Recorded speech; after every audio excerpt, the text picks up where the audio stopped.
So, are you looking forward to the gig this evening? I am. I'm a little frightened though. We haven't played in a little while. Okay, it's rough when we haven't done it to go up and immediately like headline a festival.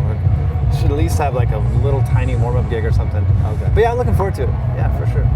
Yeah. When I was standing here last night watching Metallica, I was questioning something in myself. Like, why are there so few bands that make it to the top? There are a lot of good bands, but very few that makes it to the top. Like you guys, who made it to the top. Yeah. What does it need to bring you to the top? I don't know. I think it's probably. I mean, it's probably different for every band.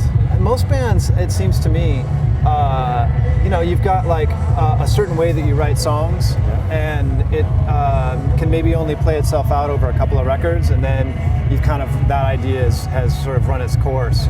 And you know, people may say that that's happened with our band. I don't know, but you know, it's a matter of trying to find a way to outlive that one song that you've got in your head, you know, and figure out a way to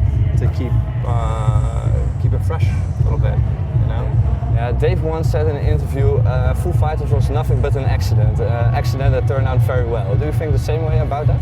Yeah, I think so. But again, I think that can be said for just about any band. You know, it's usually a group of guys and they get together and go, oh, let's write some songs and see what happens. And if you know, if the calculation's all there where they all get along and there's some talented people in the band, then it'll last, you know. It's always kind of an accident that way.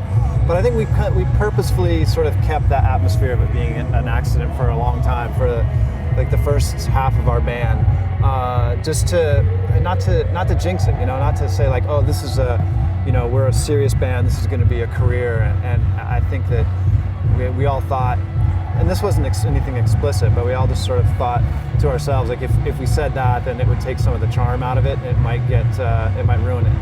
Okay, yeah. How do you keep that atmosphere of the accident atmosphere, like you call it? Well, you know, it got to a point where we've been doing it for so long, and we were getting old enough. It's like, I guess this is what we're doing, you know. Like let's just go ahead and call it what it is, you know. Like we love doing this. We like each other. We think that we've still got some good music left in us, and we enjoy it. So we're doing it. This is what we're doing, you know. And that's the point when we built our own studio out in the San Fernando Valley in Los Angeles, and it's like our headquarters now. And when we built that, when we actually like, you know, produced a building and it was like a physical headquarters for our band, that's when it was like, okay, this, you know, we're not going to take this album to album anymore. This is what we enjoy doing. We're going to do it for as long as we can. Dave wrote on the last album. Dave wrote the song "Home." It's about being away from home. You also have a wife and a kid. Does it feel the same way for you like it did for him, that song? It's tough for all of us, you know. I mean, that's the thing. You know, when we call it a day, that'll be the thing that sort of requires us to do it. You know, the fact that you know, you put out an album, which is what we really like doing, is writing songs and going in the studio and making a record. But in order for that whole process to work, you can't just go out and do a little bit of touring until you're tired of it. You know, there's a certain amount of touring that you're required to do in order to keep everything running. You know, keep your band working. So you know, at some point in time it'll be too much. We'll get just tired of touring and either stop or decide to like consciously take it down a level. And like, we'll make records, and if people want to buy them, that's nice. But we're going to tour until we're tired of it. You know. When do you know when you have reached your limit? I don't know. You know, it'll probably be a discussion, and one day we'll just go, you know, I think we're going to quit, like, you know, working as a professional band, you know, where you go out and you play the game and you know, you not just only make the record, which is the fun, great part of it, but you know, curtail the interviews and the amount of touring that we do. But who knows? We'll see when that day comes.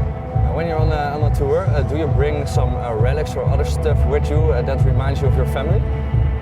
Yeah, photos. You know, just look. Yeah, couple points during the day, just pull up the photos, and you know, and it's great. You've got the video conferencing now, so I can like talk to my little boy, and he can see that I'm out there. And he's 4. He's just now getting to the point where he kind of understands what Dad does. And it's nice. I can say, hey, I'm out on tour with Chris and Dave and Taylor, and like, oh, say hi. And so it's nice to have reached that point where I'm not just like there one day and then gone the next. Do you see each other a lot when you're not touring, like Dave and Chris and Taylor?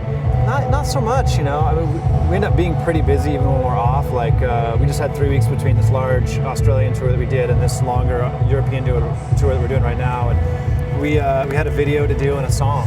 So we, you know, ended up spending a third of that around those fucking guys. So it's kind of hard to get time away from each other. Yes, I understand.